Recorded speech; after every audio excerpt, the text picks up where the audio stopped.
오늘과 내일 말씀은 거짓 선지자에 대한 예레미야 선지자의 예언이 담겨져 있습니다.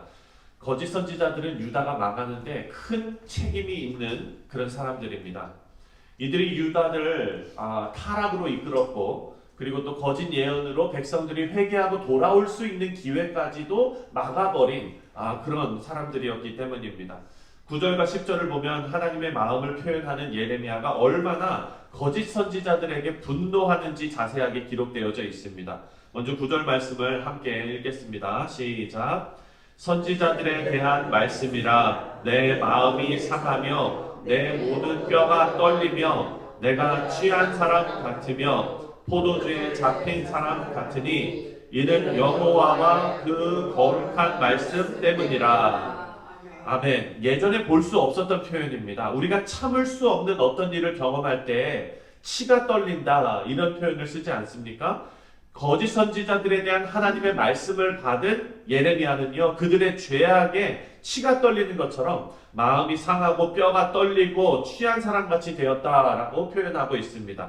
그러니까 이것은 거짓 선지자들에 대한 하나님의 심판의 말씀이 얼마나 두려운 것일지 상상할 수가 있습니다.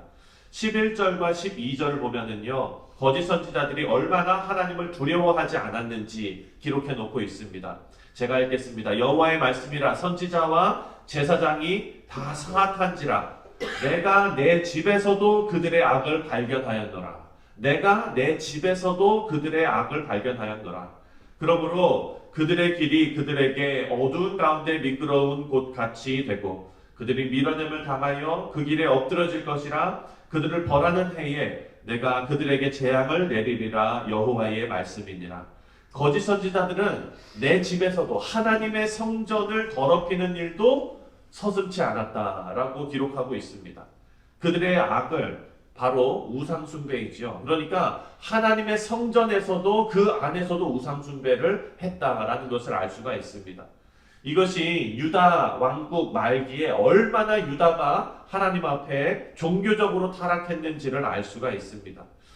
여러분, 선지자는 그 시대를 밝히는 등불의 역할을 하는 사람들입니다. 그런데 이 선지자들이 타락하는 그 사회가 어떻겠습니까? 어두운 가운데 사로잡힐 수밖에 없습니다.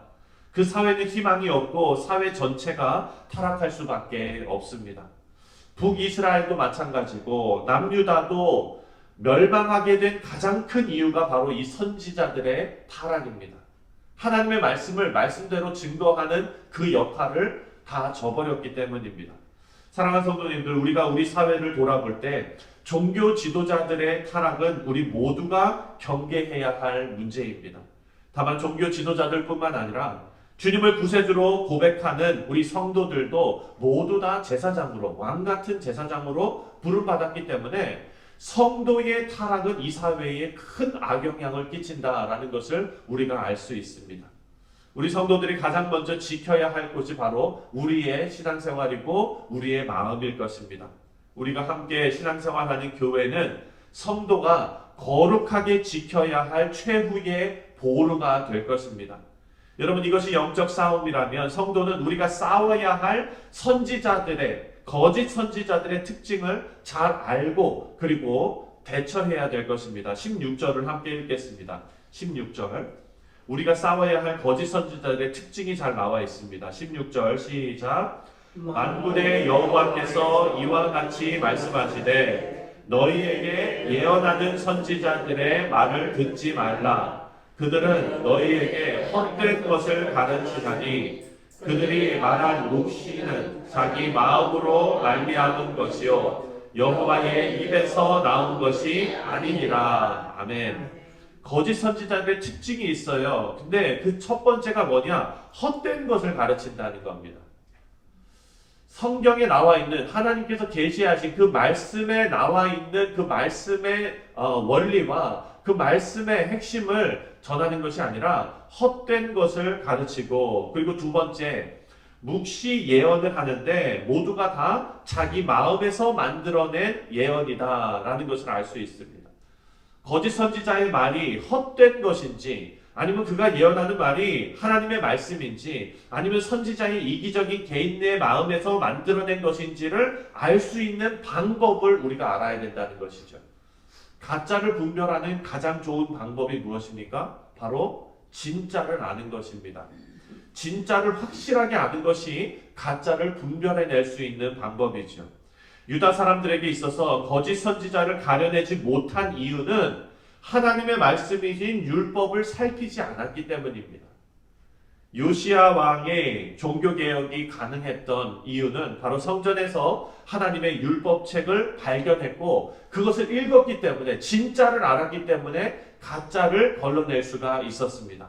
오늘 말씀에서 가장 중요한 사실은 하나님께서 거짓 선지자들을 심판하실 것은 너무나 당연한 일인데 그들과 더불어 거짓 선지자들에게 현혹된 사람들도 책임을 피할 수 없다는 것입니다.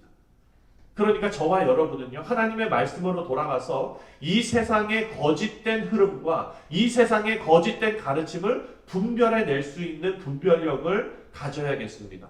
그래서 우리는 정신 차리고 진짜를 바로 알아야 합니다. 18절을 함께 읽겠습니다. 18절 시작. 누가 여호와의 회의에 참여하여 그 말을 알아들었으며 누가 귀를 기울여 그 말을 들었느냐. 아멘. 하나님께서 지금 거짓 선지자들에게 반문하고 계시는 거예요. 누가 여호와의 회의에 참여하여 그 말을 알아들었고 누가 귀를 기울여 하나님의 말씀을 들었느냐. 아무도 없었다. 우리 사랑하는 성도님들, 우리가 어떤 계획을 따라서 결정하고 일을 진행하려면 회의에 참여해야 합니다. 우리 교회도 어떤 방향을 정하고 교회 성도님들이 모두 다 합심해서 그 방향으로 나아가기 위해서는 우리가 그 방향을 어떻게 정합니까? 공동의회를 열어서 회의를 통해서 설명하고 그리고 투표를 하고 이렇게 해서 방향을 정해서 함께 이해하고 가지 않습니까? 회의에 참여하지 않고 아무것도 모르면은 그 일을 진행할 수가 없습니다. 거짓 선지자들도 마찬가지입니다.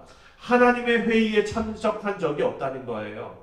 하나님 앞에 나온 적이 없다는 거예요. 하나님의 말씀을 들은 적이 없다는 거예요. 말씀을 들어야 하는데 거짓 선지자들은 하나님의 계획을 아무것도 모른 채 유다의 앞길을 이끌고 있습니다. 그러니까 예를 들어서 이런 거예요. 우리 교회에서 회의를 했는데 회의에 참석하지도 않은 사람이 막 이끌고 가는 거예요. 그럼 어떻게 되겠습니까? 결정한 대로 가지도 못하는 그런 상황이 발생할 수밖에 없습니다. 그 길은 멸망으로 갈 수밖에 없었다라는 것을 알려줍니다.